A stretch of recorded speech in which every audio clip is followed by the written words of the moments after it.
What up, everybody? The first time Ghost smashed Angela again when the two reconnected after 18 years was a spur of the moment type thing when Angela was bringing back the necklace Ghost got her as a gift while Ghost was in his office at Club Truth. Ghost wouldn't let her return the gift though, and they ended up hooking up right there in Ghost's office, and they did it against the wall. But the second time they hooked up was different and more intimate. Angela told Ghost, "Last night was last night, but if this happens again, I'm making a choice." Ghost then told her that he is making a choice right here, right now with her. Then they started kissing and slowly undressing each other. And it was at this point Angela went behind Ghost and was looking at his wing tattoo. She then asked him, "What is this?" "The wing." And Ghost says something he got a long time ago. He said, "I wanted to fly away. Escape. I'm sure you wouldn't understand." But Angela responded, "No, I understand." Then she told him, "I missed a lot being away." So in this video, I'm going to break down the meaning of Ghost Tattoo and why he felt like he just wanted to fly away and escape, as well as the backstory and the timeline from when Ghost met Angela to when he set Kanan up to go to prison. Because that's when Ghost did finally escape the hard life he once lived in Queens. Tasha said Ghost wasn't rich when she first met him, but he was in the game though, as a corner boy, barely scraping by, working for Kanan. In addition to barely scraping by, hustling on the corner like that had Ghost running from the cops on a regular basis. Tasha also once told Tariq they came from a hard life living in Queens, and they never want their kids to know that struggle. When we consider Ghost's childhood, we shouldn't think of Kanan or any other character we've really seen like that, because Kanan and his family have houses, cars, and have plenty of money and aren't lacking anything, while Ghost likely grew up in circumstances more like the first flashback scene from Book 2 of Monet and Lorenzo, the water coming out the faucets being brown, rats in the apartment building, and just barely scraping by. And it was also said that Ghost grew up with no mother. So to make matters worse, Ghost, growing up in these hard conditions, had to grow up with no mother. While a lot of kids might have had no father in the picture, it's not as common not to have a mother. So Ghost likely felt a way about that as a kid also, like he had been rejected by his own mother or something like that. We saw in Raising Kanan how Jukebox was impacted by not having her mother around, and when she did find her mother, she tried changing herself into a completely different person just to try to gain Kenya's approval. In addition to Ghost growing up poor with no mother, it was also said that his father was a drunk.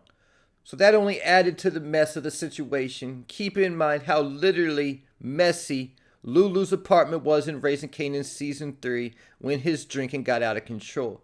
Ghost's father being a drunk likely didn't do much cleaning either, so this would leave all the cleaning to be done by default by Ghost. I think this is what made Ghost OCD or a neat freak, whatever you want to call it, to where he has to have everything be in place and perfect. So these are the conditions that Ghost grew up under. Very poor, no mother in the picture, father a drunk, likely messy, and Ghost had to clean up all the time. And Ghost was in the game from the time he was a young kid, having to run from the cops on a regular basis. Ghost likely got in the game to begin with only because he saw this as his only option to escape the hard life he was living in Queens. He likely saw the other drug dealers around the neighborhood and was inspired, similar to how Kanan and D-Wiz were looking at Unique in Raising Kanan Episode 1. But we know even through all that was not when Ghost felt like he just wanted to fly away and escape, because he got that tattoo sometime after Angela moved away. Like she said to him, she missed a lot. Ghost and Angela had been friends since the 8th grade and dated each other from the 8th grade until high school when Angela left for Choate. I'm guessing sometime around her sophomore or junior year. They said she left 10 days before her birthday, but they didn't say what year. It was also said that Ghost could have went to Choate if he wanted to with Angela, but he decided to stay back in Queens because he said he couldn't leave Tommy behind. A decision that Ghost later likely regretted, thinking he was going to continue seeing Angela and that she was still going to be in his life.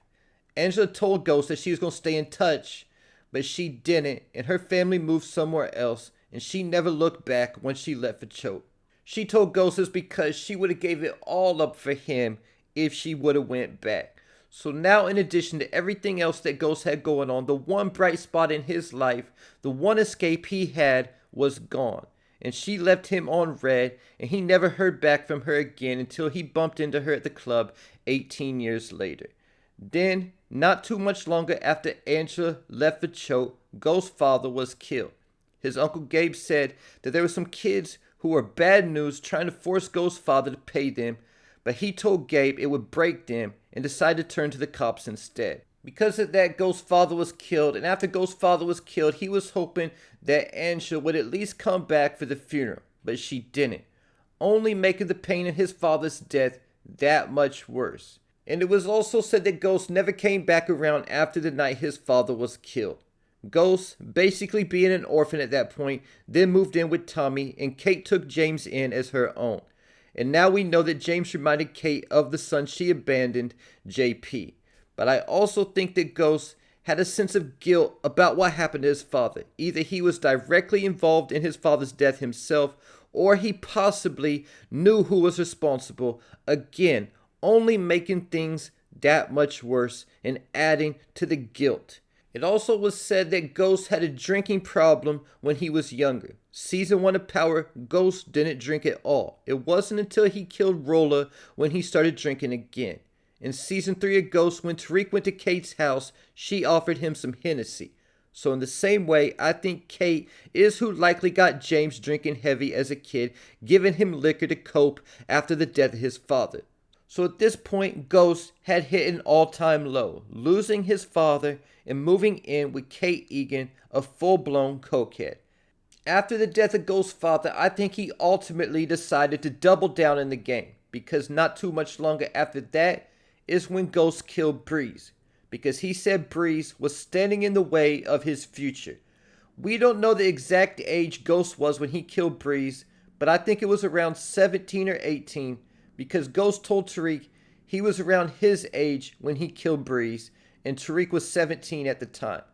So at this point, it had been a hard couple years for Ghost, from losing Angela to his father's death, then killing Breeze, someone Ghost said he loved like a brother. And like the theme has been throughout Power, I think at this point, Ghost looked at himself in the mirror and started feeling like he was becoming a monster. And I feel like this is most likely when Ghost got the wing tattoo, wishing he could fly away and escape.